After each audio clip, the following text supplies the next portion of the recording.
hacia los alumnos, y por eso tenemos que estar presentes y pendientes, ¿sí?, de lo que pasa dentro de la escuela. El programa al que nos referimos nosotros es Hablemos del tema en la escuela técnica, ¿sí?, porque sabemos que problemas de sustancias tenemos en todas las escuelas, ¿sí?, el consumo de sustancias problemáticas. Entonces lo importante es empezar a hablar del tema y ver cómo podemos minimizar estos daños que puede provocar ¿sí? Por eso les dejo en manos de, hoy tenemos la grata presencia de la licenciada Susana Ryan, que es una experta en el tema y que nos va a ayudar a encontrar un camino a esta problemática. ¿Sí? La presentación se va a hacer Ryan. Sí, gracias. Bueno, voy a tener el honor de presentar a Susana, como siempre. Digamos, el currículum que les voy a leer es mínimamente todo lo que ella ha hecho a lo largo de su recorrido profesional. Bueno, Susana Ryan es licenciada en Psicología, recibida en la Universidad de Buenos Aires. Era, hasta el año pasado, hasta diciembre del 2013, era miembro del equipo del programa ACE del Ministerio de Educación del Gobierno de la Ciudad de Buenos Aires. Si me equivoco, corregime, o aparte estamos siendo filmados y esto es un compromiso. ¿Te maquillaste, Susana, hoy? No, me falló la maquilladora, disculpen. Bueno, Susana además es miembro fundacional y asesora técnica del Programa de Educación y Prevención en Adicciones y el Consumo Indebido de Drogas, EPA y CID, del Ministerio de Educación de Nación. Eras. Ah, bueno. Pero ahora te reciclaste también. Bueno. Con respecto a FAT, que es el Fondo de Ayuda Toxicológica, es coordinadora del área de docencia y prevención, coordinadora y supervisora del equipo de tratamiento y del centro de día, responsable del equipo de tabaquismo y además es docente en carreras universitarias de posgrado en la Facultad de Psicología de la Universidad de Buenos Aires, es profesora de la maestría de especialización en la temática del uso indebido de drogas. En la Facultad de Derecho de la Universidad de Buenos Aires es profesora de la carrera interdisciplinaria de especialización de posgrado en problemas infanto-juveniles.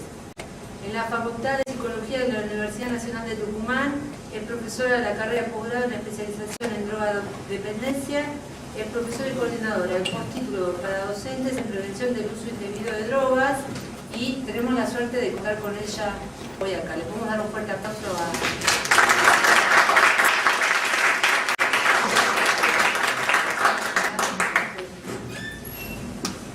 Bueno, ¿cómo están todos? Bien. Les cuento la idea que tengo para el día de hoy. Bueno, acá tengo un compañero que también yo otra vez y se va a aburrir. Pero los demás no veo acá. Así es, también. Bueno. La idea mía en el día de hoy, porque son un encuentro y este es un tema muy vasto, tiene muchas aristas, es ver... desprejuiciar algunos conceptos, por eso voy a hacer un repaso de conceptos, de prejuicios que tenemos todos habitualmente, que nos obstaculizan la intervención, esos prejuicios por un lado, y después, si nos da tiempo, y yo espero que sí, en la segunda parte, trabajar concretamente formas de intervención. Formas de intervención en casos concretos, cuando hay consumos en el aula, digamos, vamos a dar una pincelada muy por arriba de lo que es prevención, no nos da el tiempo para profundizar, digamos, de este encuentro no van a poder salir armando un proyecto preventivo porque salieron formados, no, digo para que no nos hagamos ideas que no son, pero sí van a poder tener tal vez otra mirada sobre el tema, que no es poco, porque cuando uno aborda con una mirada un poco menos prejuiciosa el tema, las intervenciones suelen ser mucho más eficientes, porque logra hacer un vínculo con el otro, porque logra tener un diálogo. Eso sería la idea.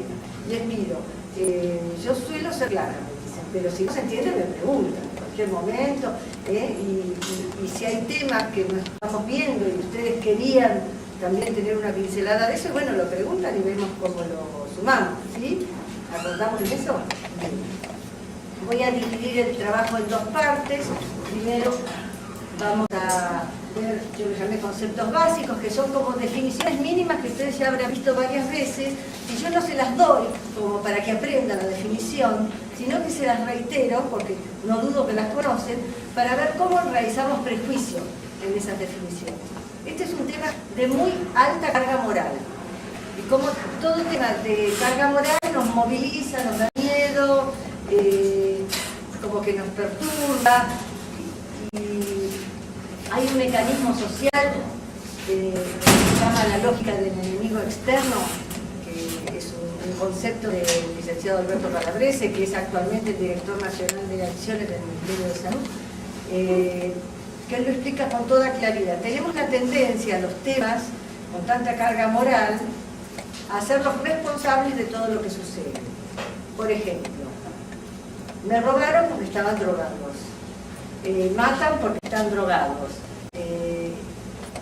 Entonces, el problema no es que hemos perdido valores, que hay muchos robos, que hay mucha violencia, que no sabemos cómo manejar, sino el problema es porque hay drogas.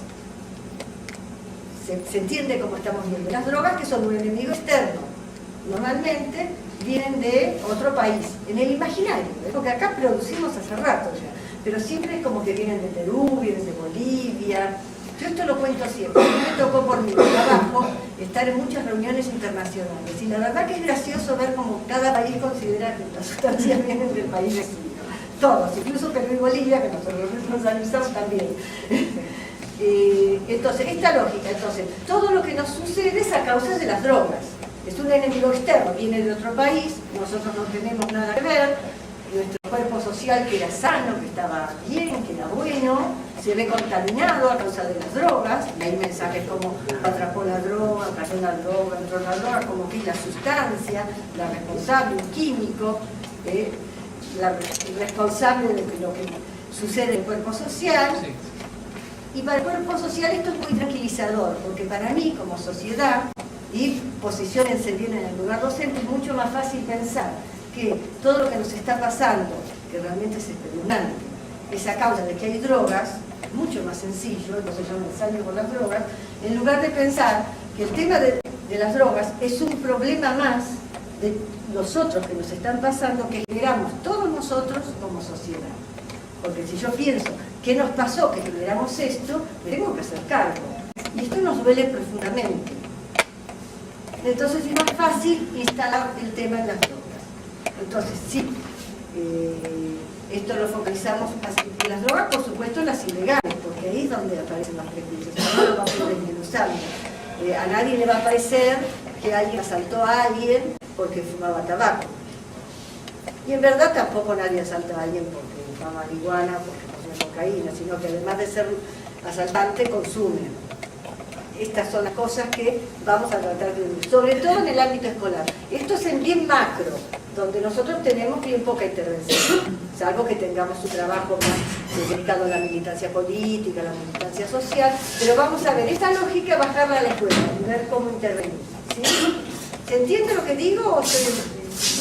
Los papás nos dicen lo que vos decís, cuando a veces tenemos que informar de alguna situación que sabemos de algún chico, el padre te dice, ¿usted qué me está diciendo? Después vos sos el mentiroso, o vos sos el que discriminás a su hijo, en lugar de, digamos, implicarse en qué me están queriendo decir, sí, o qué me están tratando de informar. Sí, sí. Y como tiene tanta carga moral el tema de drogas, no sé si diría tanto, pero hace un tiempo citar a un papá para decirle que su hijo estaba consumiendo en la escuela era una ofensa, en vez de sentir como que la escuela lo está ayudando. Dice, ojo que acá tenemos un problema, trabajemos en equipo. Ahora eso se sostuvo, porque se naturalizó tanto el consumo, desgraciadamente, que uno cita al papá y el papá por ahí consume junto con el hijo. ¿O no? Bien. Está muy extendido el consumo de sustancias, tanto legales como ilegales. Bueno, vamos a arrancar de la definición científica de droga. Que todos la conocen, es toda sustancia que incorporada en el organismo es capaz de provocar cambios en sus funciones. Vamos a detenernos en algunas partes. Por ejemplo, lo primero que podemos tomar es que provoca cambios en sus funciones, no crea funciones nuevas. Digo, uno de los prejuicios, para no ir del lado de la censura, sino los de nosotros, uno de los prejuicios es que se consume para ser más creativo. Entonces, yo consumo y soy poeta. Entonces paso a ser poeta como si pudiera un químico crear en mí lo que no existe. Bueno, la contracara de esto es lo mismo. Nadie va a ser delincuente porque consuma sustancias. Nadie va a transformarse en un violador serial, por decir algo, porque consuma sustancias. Puede ser, sí, que estas cuestiones estaban en uno y se acompañen del consumo de sustancias. Esto es uno de los primeros prejuicios. Entonces, tenemos que empezar a descentrarnos de las sustancias y ver que son personas que tienen situaciones y además consumen sustancias. ¿Sí? Toda sustancia es otra parte que vamos a tomar de la definición. Toda, no alguna, no la droga, como se lee prejuiciosamente, como si fuera una sola y con un solo efecto en singular. Sino hay muchas clases de drogas, hay drogas permitidas, hay drogas prohibidas, hay drogas intermedias. Las drogas permitidas son las que tienen producción y distribución en los circuitos legales. Y las prohibidas es lo contrario. Las intermedias son las que se requiere algo para adquirirlas, por ejemplo una receta médica.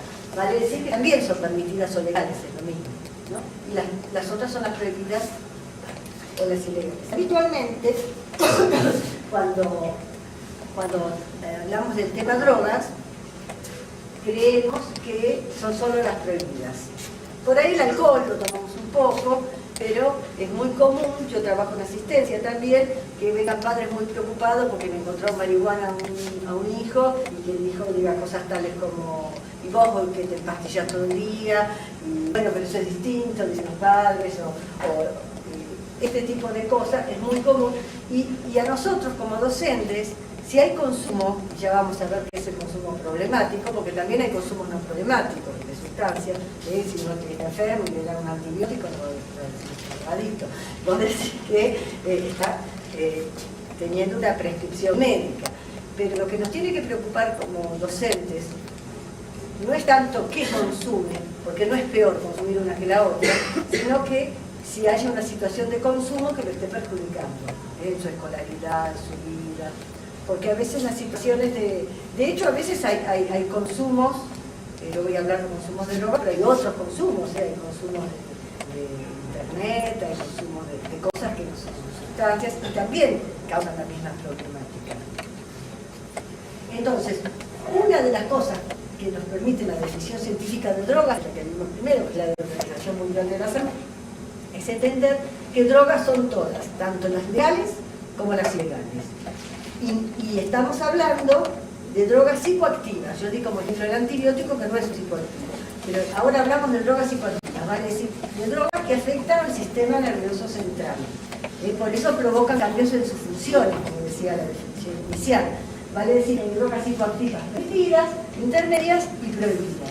¿Estamos hasta ahí? ¿Sí? Y todas ellas tienen la cualidad de ser psicoactivos.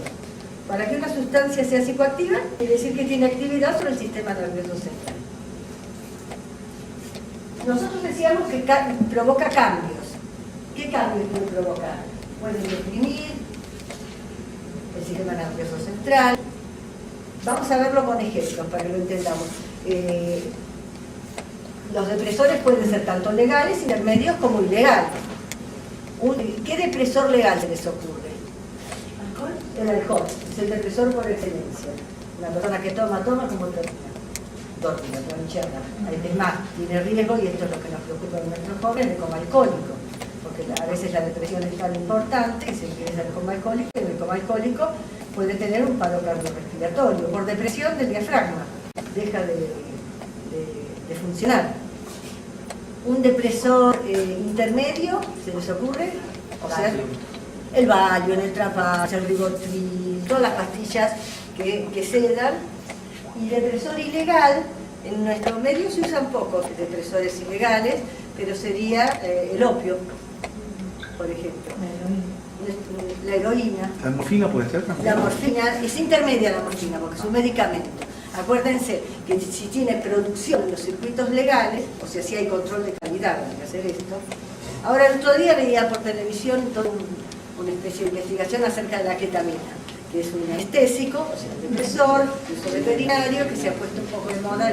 Claro, pero Sanfeta, eso ya viene de la década del 70. ¿Cómo? Las anfetaminas es de la década del 70 ya es.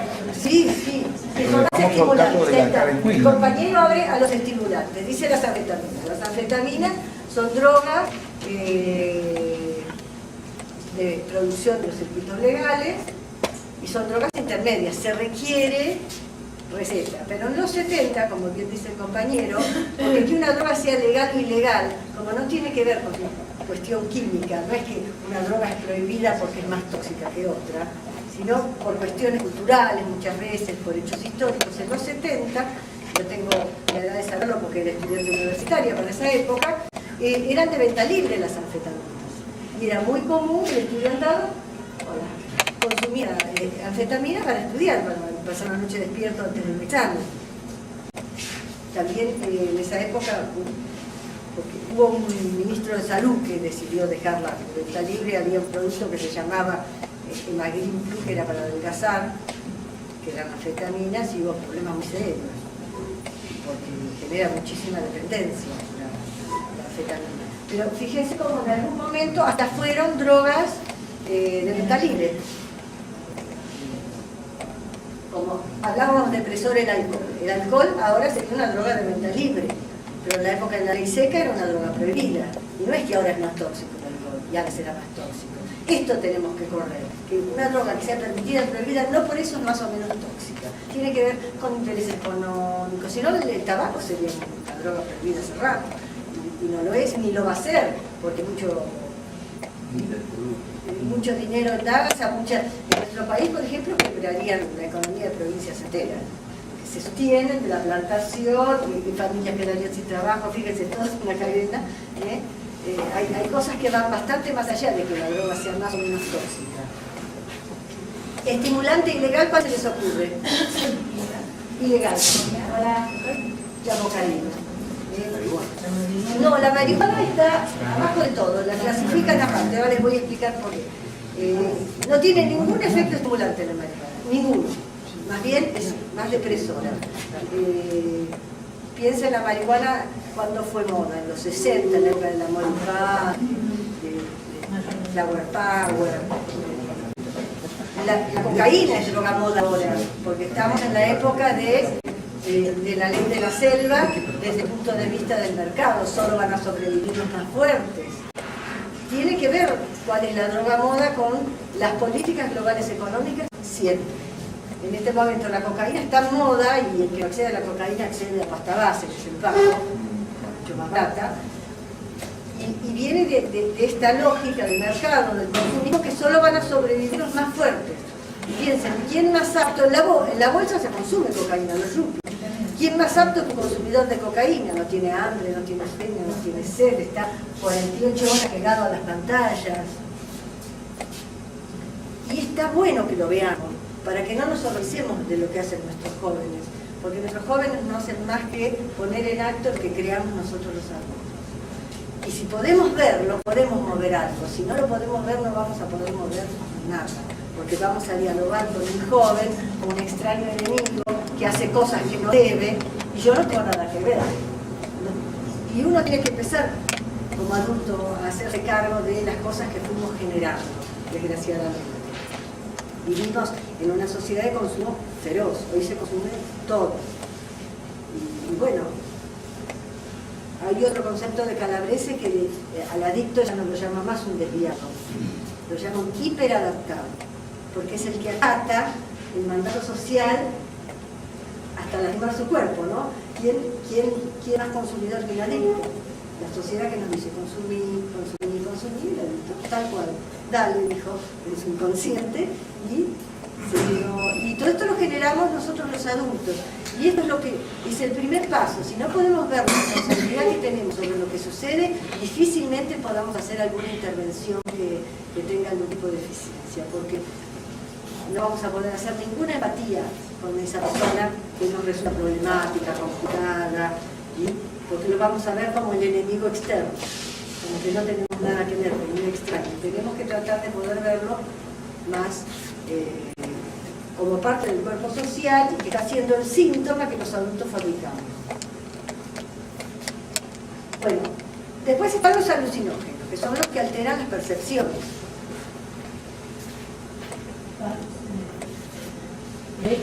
El éxtasis es una droga de diseño. Las drogas de diseño son drogas fabricadas químicamente. Quiere decir que alguien que tienen una receta, como cuando uno hace una torta, dice, bueno, 2 huevos, 3 cucharadas de leche, y tanto manteca, lavato, bueno. Para las drogas de diseño hay recetas. ¿Qué quiero que produzca? Que no dé sueño. Entonces, tiene una metanfetamina. Pero quiero que tenga un efecto alucinógeno. Y se va un químico, que acá van a ver alguno, ustedes ven Breaking Bad. No, pero los alumnos Sí, los alumnos también me parece siniestro, es una nueva moda. Yo sé, estoy muy vieja, y por eso digo lo que digo, pero a mí me parece siniestro esta nueva moda, y es a nivel mundial, no somos los argentinos, que ahora el malo sea el personaje. Porque los personajes de la ficción son figuras de identificación. Yo soy más vieja y soy de la época de que siempre ganaban los buenos, a la larga, ¿no? ¿Viste cómo termina? No, vi un solo capítulo, porque me lo recomendaron, y en ese capítulo mataban a un chico de 8 años, porque los había visto interferir en un tren. Yo dije, no, esto está bien, pero bueno, esto ya es la cosa mía. No, pero bueno, cualquiera que sepa de química arma una droga de diseño, con lo cual todos los éxtasis no son iguales. Porque porque si tuviera producción, distribución en los medios, ahí estoy en los medios legales habría un control de calidad. Las drogas ilegales no tienen un control de calidad. Si muchas de las personas que piden la legalización piden que sea esto y que sean expendio por farmacia para que tengan control de calidad, porque la mayoría de los accidentes toxicológicos son por agregados que tienen esas sustancias. Entonces el éxtasis tiene alucinógenos y tiene otras cosas más. Disculpa, no habíamos escuchado el nombre de la serie que dijo que... Breaking Bad. Yo no sé inglés de la traducción. El LSD es un alucinógeno, ácido lisérgico, LSD 25, que también fue una droga legal, de uso médico, en los 60. Sí, es una droga más vieja, y acá no tanto. también ligado a ligada a eso. Surgió con la psiquiatría, era un medicamento psiquiátrico que en nuestro país había una famosa clínica que era la del doctor Santana, que era un psiquiatra muy famoso, que hacía lo que se llamaban las terapias prolongadas, que se pasaba el día en lo de psiquiatra en grupo, en un ambiente con paredes acolchadas, como se ve en la película, y se les suministraba. No, era una sesión prolongada. Es la que los chicos llaman Pepa, ¿no? Bueno, ahí está. Los nombres populares pueden variar. Por ejemplo, en Buenos Aires Pepa se le dice al ácido. En Santiago de Chile Pepa se le dice a las pastillas. Los nombres de calle no son tal cual. Todo lo que tiene un circuito ilegal tiene variaciones en su composición, en su iluminación, no podemos, pero en general Pepa se le dice al ácido lisérgico. Y el ácido fue una droga legal, fue un medicamento y un día se prohibió. El éxtasis también nació como droga. El éxtasis nació en realidad, ¿da tiempo? Bueno, me apuro y les digo porque es una joya saber esto, que lo sepan. El éxtasis surgió en Estados Unidos antes de los 50. Antes de los 50. Sí.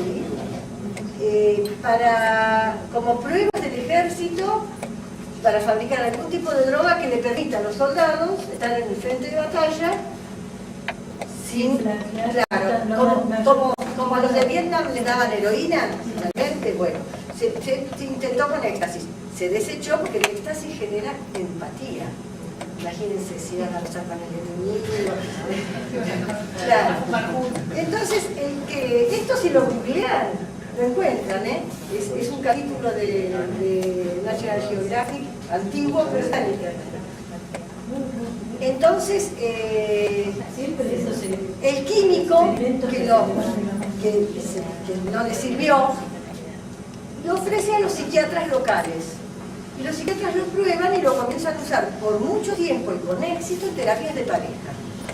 ¿Por qué? Porque genera empatía justamente. Entonces, si uno está en una actitud empática con el otro, puede hablar de otra manera los temas con el otro que que si está en una actitud de enojo.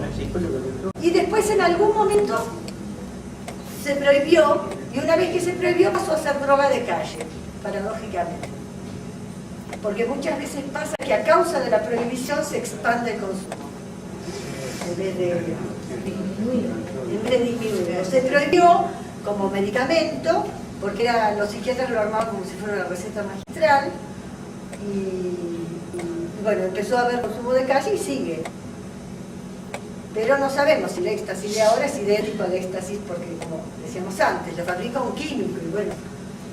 Además la calidad de las bajas y son también contra. Totalmente. Eso es otro factor, al no haber controles de calidad, como si fuera la producción del laboratorio oficial, para abaratar, para alargar la cantidad, se agrega cualquier cosa. A la cocaína no quieran pensar, la cosa vidrio molido, arsénico. ¿Arsénico también? Claro, porque ¿vieron las películas a esto que va el tipo, pone el dedo y le pone en la lengua?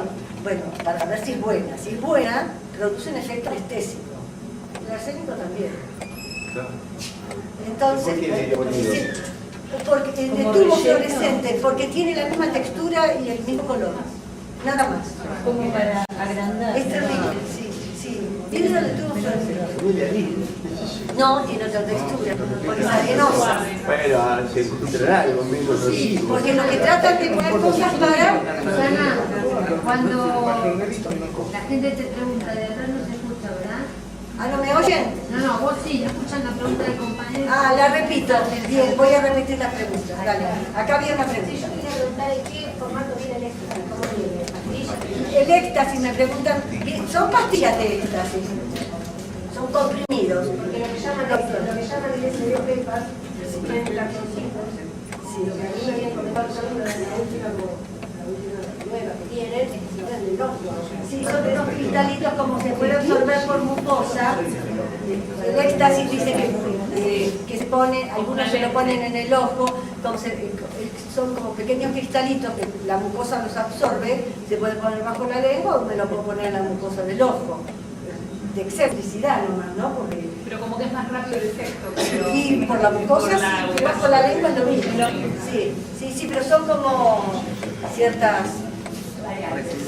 Por el cannabinoides, si me preguntaba alguien por la marihuana, el hashish, que es una variedad de marihuana, los cannabinoides, hará unos 7, 8 años, están fuera de los alucinógenos. Antes se los ponía con los alucinógenos, porque en verdad no son francamente alucinógenos, no provocan alucinaciones como el ácido lisérgico, salvo en personalidades muy predispuestas. Lo que provoca son alteraciones de las percepciones. Sería una mezcla entre depresor, alucinógeno, y como tienen características tan distintas al resto, prefirieron los toxicólogos ponerlos aparte, a los con una propia clasificación. Ahora también hay una nueva que está dando vuelta, no sé qué mezclas son, que se llama burundanga. Burundanga es algo viejo, que ahora volvió, no, pero ahora los medios hablan de la burundanga. ¿Se acuerdan? Hace los más grandes, y hará 15 años más, 20, este hombre que seducía señoras con bombones y que ellas tenían, yo tuve una paciente que le pasó, tenían amnesia y después se encontraban con que no sabían cómo, estaban en su casa, sin su dinero, le daban burundanga, que ese famoso, el de los bombones, lo detuvieron. Es una droga que provoca una alteración tal de la conciencia. Pues no era, pues no. No, es una mezcla de químicos, es de diseño, El Rohypnol es un hipnótico y se usa para dormir. Susana, ¿y hay alguna estadística de cuáles son las drogas que consumen nuestros alumnos medios de la escuela media en Bien, forma? sí, ahí está, me pregunta por las estadísticas. Yo le voy a hablar de las estadísticas nacionales, que es lo mismo, son las estadísticas de la serotonina. La droga, sin lugar a dudas, de mayor consumo en el país es el alcohol. Sin lugar a dudas. Estoy hablando de población de todas las edades, Después vamos a lo más joven. Después le sigue en segundo lugar los psicofármacos, que son las pastillas para dormir, los antidepresivos. Fíjense, todavía estamos todas en legales. Todas sin prescripción médica. Sí. Sí, porque en general el médico te dice que tomes este tranquilizante y te da una receta para una caja. Y vos no volvés a ir al médico. Y pasan 6 años y decís, me hace bárbaro. Y entonces ya no es prescripción médica. Y a veces la prescripción médica la da tu prima, que te dice, ¿sabes qué bien duermo? Entonces no va y quiere tomar esto. Más la farmacia inescrupulosa que te lo vende, porque eso también pesa. Sí, y el alcohol, ¿no decías que es legal? ¿No es el intermedio? No, el alcohol es una droga legal porque estoy hablando de población general, todavía no de chicos. Claro, porque... Sí. ahí está. Sí, yo entiendo lo que vos decís. Y después los psicofármacos. En los psicofármacos se caracteriza, la población de mayor consumo somos nosotras, las mujeres. Y dentro del grupo de las mujeres docentes. Miren si será interesante. Después, recién ahí después, viene la cocaína y la marihuana. Sí. Estas son encuestas de personas que consumen, no de adicción, porque los índices de adicción por suerte son muy bajos. De consumo, que probó, que un fin de semana, o sea, miren en qué orden. Las más fuertes son las legales. En nuestros alumnos, en la estadística de la Cedronar, aparece el alcohol primero, después aparece la marihuana, bastante más abajo aparece la pasta base y después la cocaína. Como que... Se puede hacer porque es más cara para sí, debe ser. adquirir. Entonces ellos a la edad de la adolescencia no tienen tanto. La estadística lo que mide es si consumió una vez.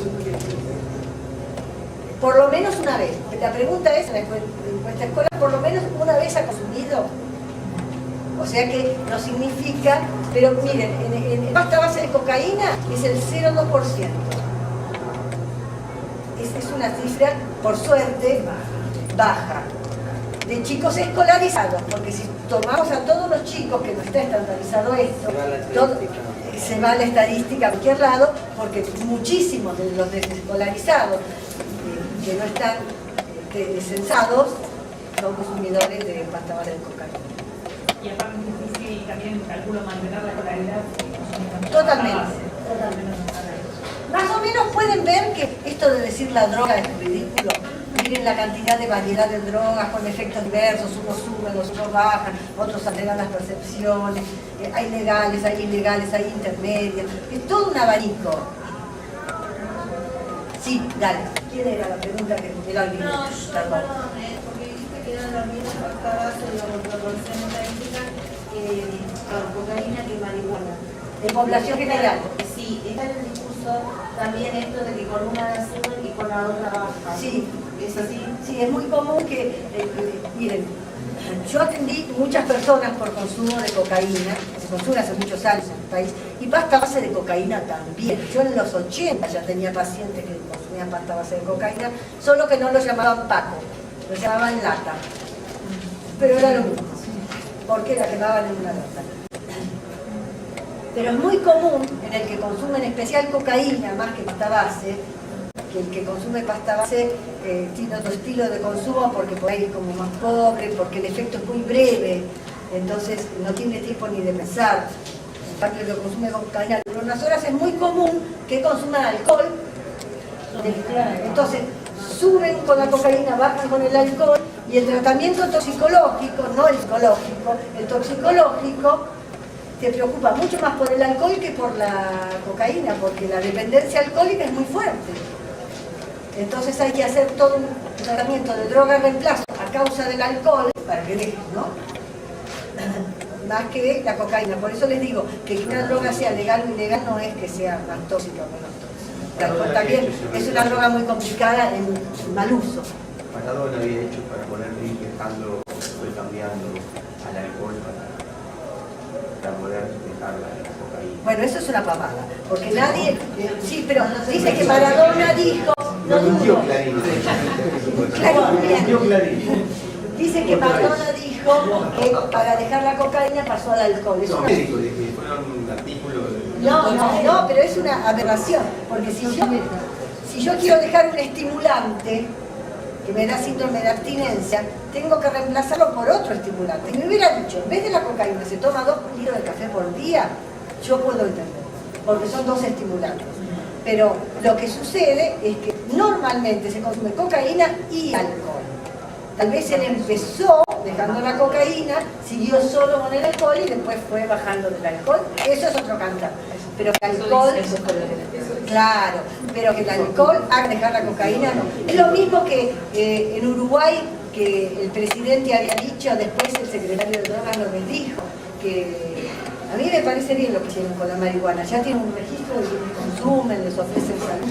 Pero más allá de eso, el presidente creía que se iba a permitir consumo de marihuana para prevenir el consumo de Paco. Nada más absurdo, porque son drogas de efectos muy distintos. Cuando se trata de droga reemplazo de una droga, se usa, si es estimulante, otro estimulante, si es depresor, otro depresor. ¿Se entiende esto? Psíquica. No, pero ahora les voy a explicar, porque que no sea psíquica, que no sea física no quiere decir que sea menos importante. Porque uno se queda... Vemos esas palabras esto y ya pasamos justo a lo que vos decís. Estos son niveles de consumo. En la escuela, difícilmente haya chicos con un problema de adicción. ¿Saben por qué? Porque ya no van. No están en condiciones ni físicas ni psíquicas de concurrir a la escuela. Por suerte los casos de adicción son los menos comparativamente con los de abuso o uso. Por definición esto también es de la Organización Mundial de la Salud, usuarios de drogas somos todos. Tomar un café es usar estimulante, tomar un mate lo mismo. La Coca-Cola tiene cafeína. Abuso se define por consumir alguna sustancia para obtener algún efecto. Por ejemplo, toma alcohol para divertirme. Esto se ve mucho en los chicos, en la previa. Para pasarla bien hay que tomar alcohol. Eso ya es abuso, más allá de la cantidad que se ingiera. Una cosita. Usted hablaba del café y demás. ¿En qué te casillaría, por ejemplo, lo que serían las bebidas energizantes que andan de moda? Me pregunta por las bebidas energizantes. Es cafeína en altas dosis. Son estimulantes. Sí, pero la parte de la cafeína es cafeína en altas dosis. Claro, eso. Y después cuando vuelven, quedan como planchados. Las personas muy sensibles a los estimulantes, no sé si entre los presentes hay alguno, si toma un café a la noche después no puede dormir. Bueno, no quieran pensar si se toman un Red Bull. Es como si se tomaran, qué sé yo, 20 cafés. Es cafeína, es una droga legal, mal usada desde mi punto de vista y de venta legal. Hay súper... Y eso que se distribuye también en el boliche. Sí, en todos lados. Sí, porque no hay... Acá no se tiene una pequeña discusión interna. Dale, a ver la discusión interna. Yo estaba diciendo que, por ejemplo, el Gatorade y el Powerade, que son bebidas energizantes, y después no es nada. Para él lo que es una bebida energizante, por ejemplo, es un Red Bull, un Red Claro, pero no, entran todas igual. El Gatorade, no. Acá comparan. El Gatorade lo que hace es reponer sales y minerales.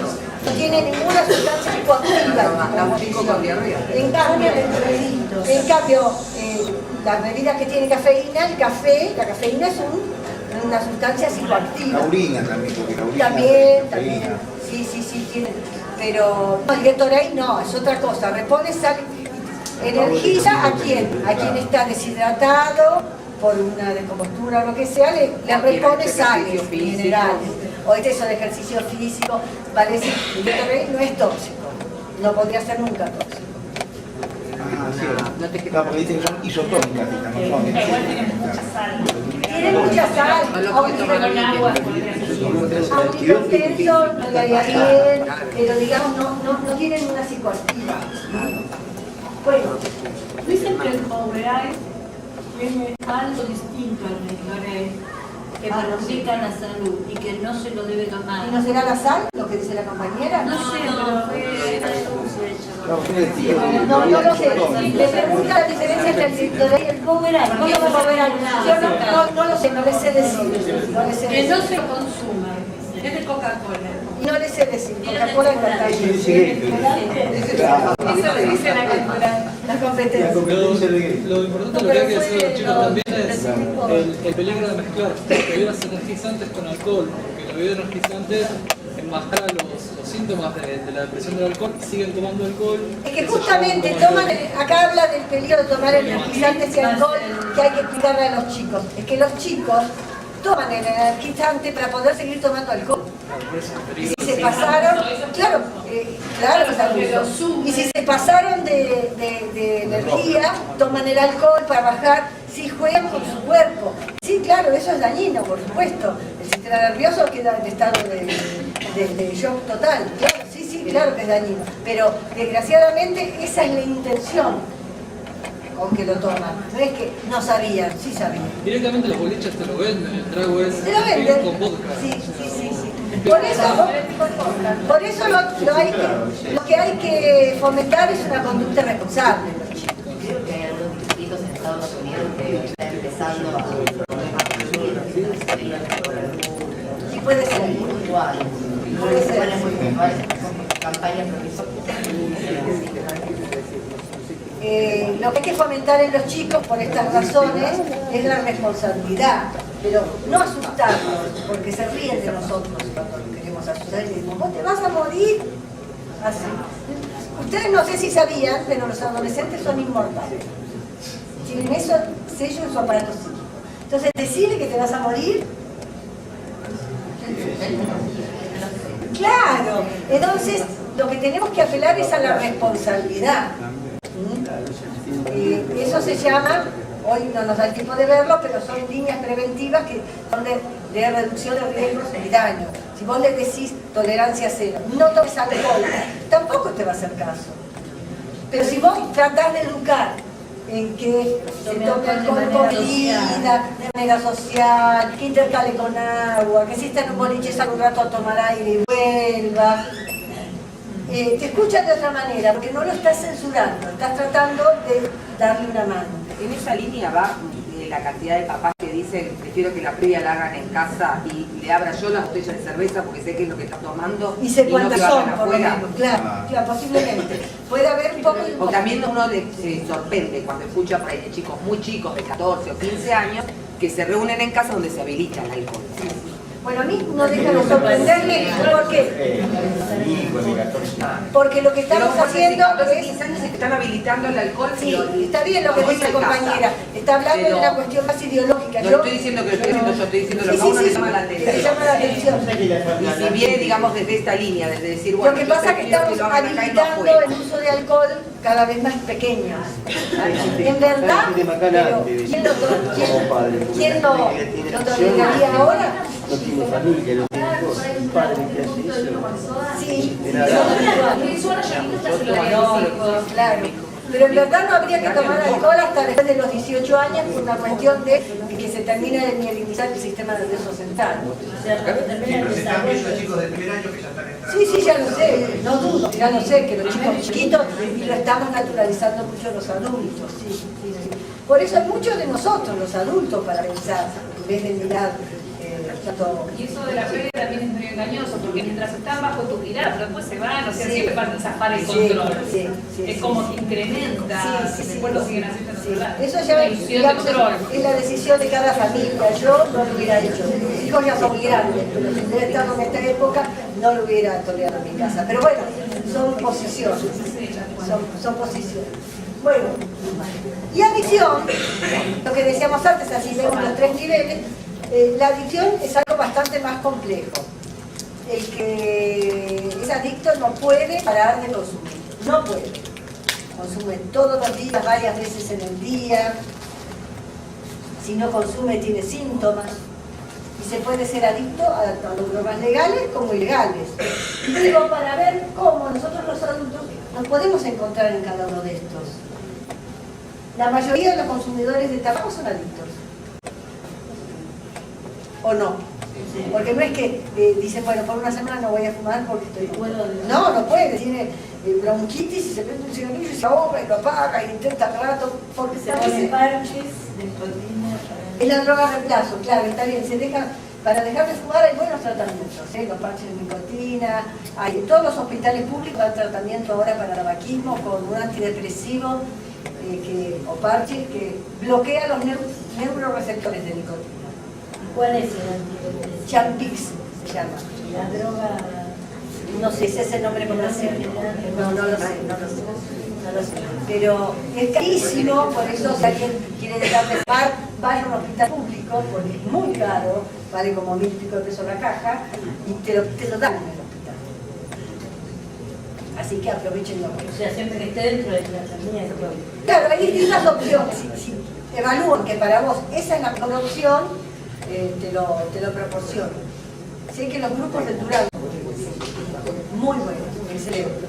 Bueno, ¿entienden esto de que no es lo mismo? Entonces nosotros tendemos a decir, porque un porro es un adicto, y a lo mejor el usuario, por ahí el pibe estaba probando, o abusador. Y si una persona fuma tabaco todo el día, al sumo le decimos abusador, porque metemos prejuicio. Y estos en realidad son diagnósticos que nosotros los docentes no tendríamos ni por qué hacer. A nosotros no nos importa en qué casilla meter al niño. Eso es problema de salud, que se arregle un profesional que lo vaya a atender. A nosotros nos importa cómo les afecta esto en su escolaridad. Porque no podemos salirnos de los docentes. Y si hay problemas con el consumo, no duden que afecten. No duden. Por eso preferimos usar este concepto de consumo problemático.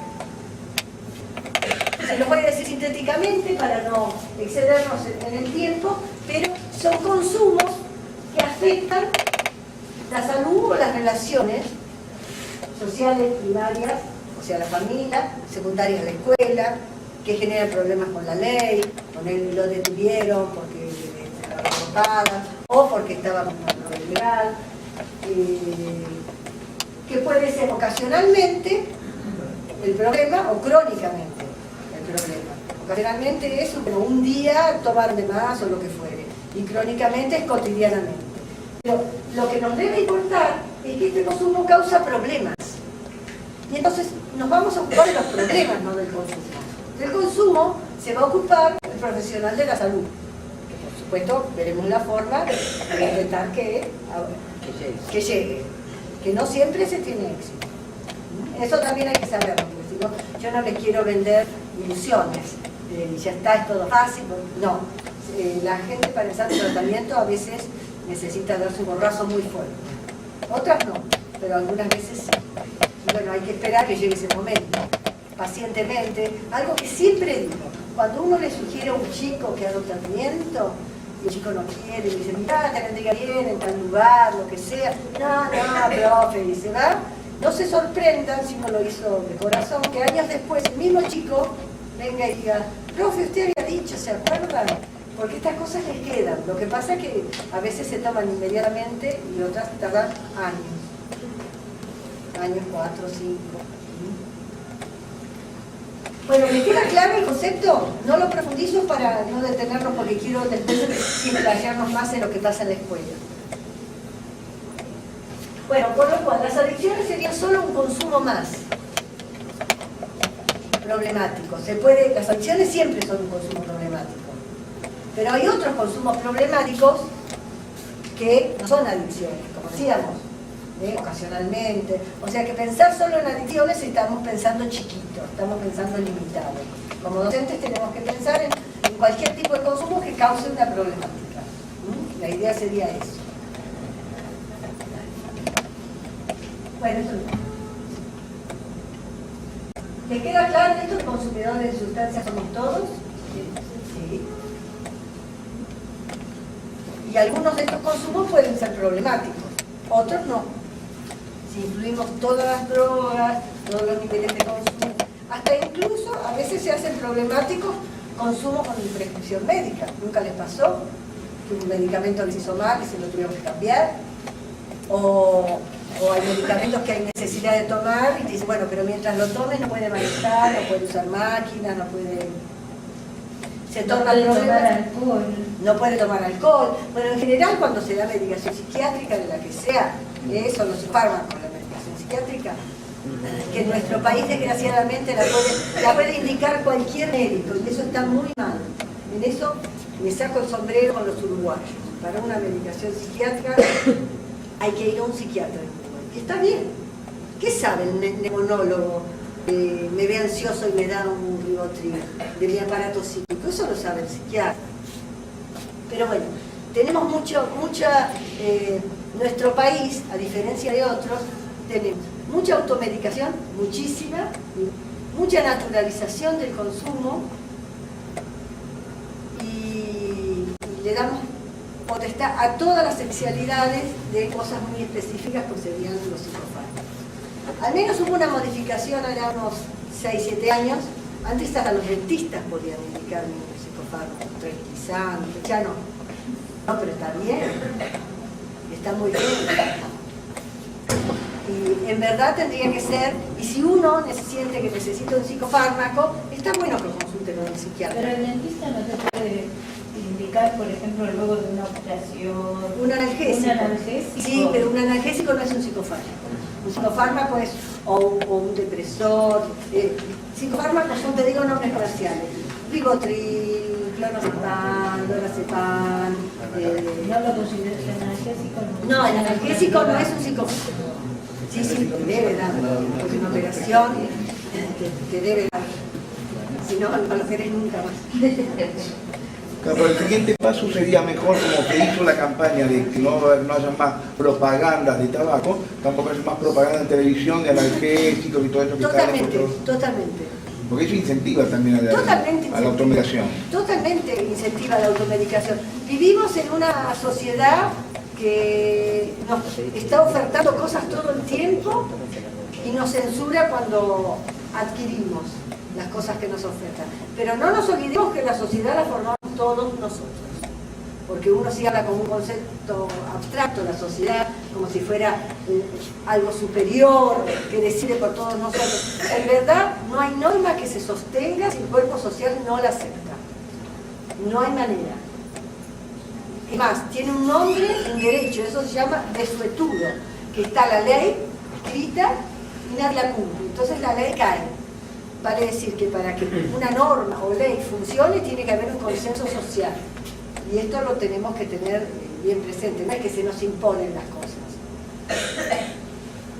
No, bueno, pero nosotros siempre estamos al borde ahí. Estamos al borde, siempre. Argentina, es bien argentino. Es nuestro modo de ser, sí, siempre al borde. Por eso que iba a decir, pero bueno, no entraríamos en política, pero lo que vos decís con respecto a la sociedad, que son los que permitimos o no, también está el gobierno en poder, digamos, apuntalar un poco a un país más serio para poder... Totalmente, pero no nos olvidemos que los gobiernos también los elegimos nosotros. No es que nos ponen, no vienen los extraterrestres y nos ponen unos gobernantes. También somos responsables de nuestros gobernantes. Y sí, no participamos en política porque nos parece mala la política, entonces siempre es la misma gente. Sí, también tenemos una tendencia a creer que los únicos que transgredimos somos nosotros, sí, los italianos, los españoles, el turco no transgredimos. No, estamos hablando de nosotros en este momento. No, totalmente. Pero sí es cierto que hay ciertas cosas que somos bravos. Y somos bravos. Vuelvo más allá del gobierno, porque, por ejemplo, siempre generalmente la sociedad te exige que estés bien, que seas productivo, y si estás enfermo y tenés fiebre, anda a trabajar igual, te tomás una pastillita que te baja la fiebre y... No hagan subgrupos, chicos, por favor, no hagan subgrupos. En ese sentido, digo, nuestro rubro docente tiene ciertos beneficios que por ahí otros rubros no. Y está muy bien lo que dice el compañero. Te exigen, bueno, tomate un antigripal y andá a laburar igual. Andá a trabajar y tomate un no sé cuánto y no sabes, y qué faltaste porque te sentías gripado. Y él dice, por suerte los docentes tenemos beneficios que otros trabajos no tienen. Es verdad eso, es verdad. Sí, es totalmente cierto. Sí, a veces hay gente que falta un par de meses porque se enfermó y la echa. No, ya está, lo diría, privado. No, en privado. Bueno, de eso está hablando el compañero. Sí, de eso está hablando el compañero, que en ese sentido los docentes estamos un poco más preservados. Y bueno, no, alguna una buena que hay que valorarla. Pero sí, sí, hay mucha presión. Las escuelas privadas también, digo. Sí, ya sé. Bueno, alguien me preguntaba antes de la tendencia de la cocaína y esto. Para que una sustancia se considere psicoactiva o psicotrópica, que es sinónimo psicoactiva, psicotrópica o psicomolecular también, son tres sinónimos, tiene que generar dependencia, síndrome de abstinencia y tolerancia. Para que haya síndrome de abstinencia es porque se generó dependencia. No me voy a extender, pero la dependencia es que el organismo se habituó a ese químico y cuando se retira el químico se desequilibra. Entonces tiene síntomas hasta que se reacomoda, ¿no? Y estos síntomas son el síndrome de abstinencia. El síndrome de abstinencia es más o menos grave de acuerdo a la droga de que se trate. No es algo general.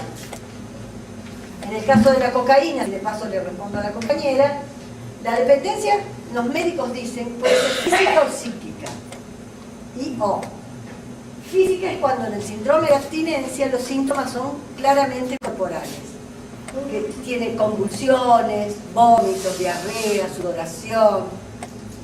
Y llaman dependencia psíquica, digo porque no tiene nada que ver con el psiquismo. Llaman dependencia psíquica cuando los síntomas son irritabilidad, depresión, ansiedad. En el caso de la cocaína no da dependencia física. Nadie va a tener convulsiones por abstinencia de cocaína, pero puede tener una depresión tan fuerte que se suicide. Y de hecho hay casos. Con lo cual no es menos grave.